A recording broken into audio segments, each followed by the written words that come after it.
Hey there YouTube, welcome back to another video. It's my little tripod almost just falling over there. This is basically, I've completed another unit towards the completion of my main project. Just going to give you a little quick view of it. It's only an artillery battery, so it shouldn't take very long. And I'm also going to throw a little bit of a bench update on the end just to show you what I've started next, although to tell the truth you can probably guess. Let's go down to the desk and I'll show you what I've been up to. Catch you in a second. Okay, welcome down to the painting desk. Now let's bring the what you came to see down. So here are the two guns of the horse artillery battery that I've just completed. These are of course Perry's guns. I have also added a front rank officer to one of the guns because I always have one officer per battery. Now let's give you the blurb. So these guys are obviously the attached divisional artillery. They are the 3rd Horse Artillery, 2nd Company, commanded by Captain Lebu of the 11th Cavalry Division, 3rd Reserve Cavalry Corps. And I might as well start with the howitzer. Obviously Perry's guns come with 4 crew. And we have the front rank officer there who's actually in a slightly older uniform. I believe this uniform is from 1808 to 1812, but he has got a few modern elements thrown in. And I also, like for instance, he had a long plume, and I snipped that down to the 1850 in regulation.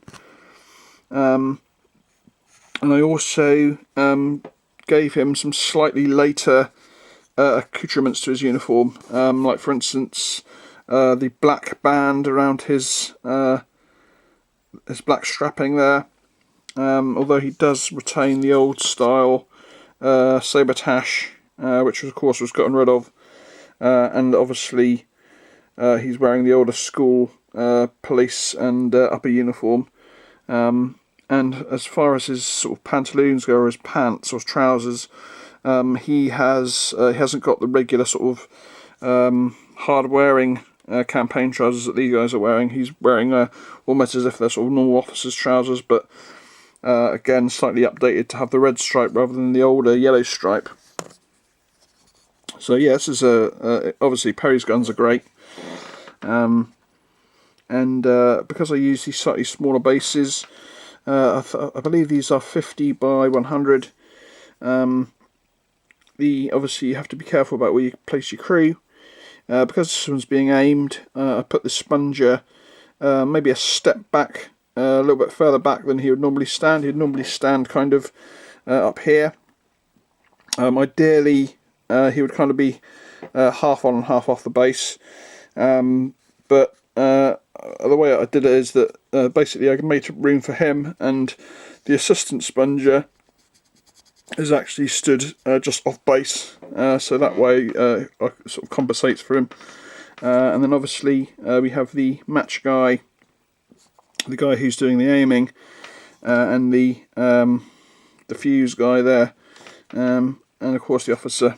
Try and give you a closer look at him. He's a really nice officer figure actually. But yeah, that's the howitzer. You can also see that I use the hot glue method again for the base. Makes for a really nice uneven terrain. Yeah, very happy with how the basing turned out. So there's the howitzer, and then the 6-pounder. This is being ready to fire. Again, the hot glue method on the base, yeah, just the normal 4 guys. This guy made the NCO. Because he kind of looks a little bit regal, and of course the sponger standing off to the side.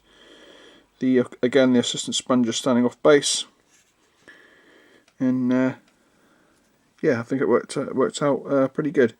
So yeah, I'm very happy with how these guys turned out, and of course that job down means I do actually literally just have my dunes to do now, and funnily enough I've already started them. So let me just show you a couple of the horses that are they actually have a couple of coats of paint on them now. So I went for a mixture of my classic bays and chestnuts. Obviously these guys are at rest, so you can see that the horses are all just stood there. I think these horses are going to get done pretty quickly. I always, I mean, they haven't got saddles on for starters, and they haven't really got that much horse saddlery on, or reins and stuff to actually do. I reckon that I should probably gonna knock all the horses out in a couple of days, I reckon.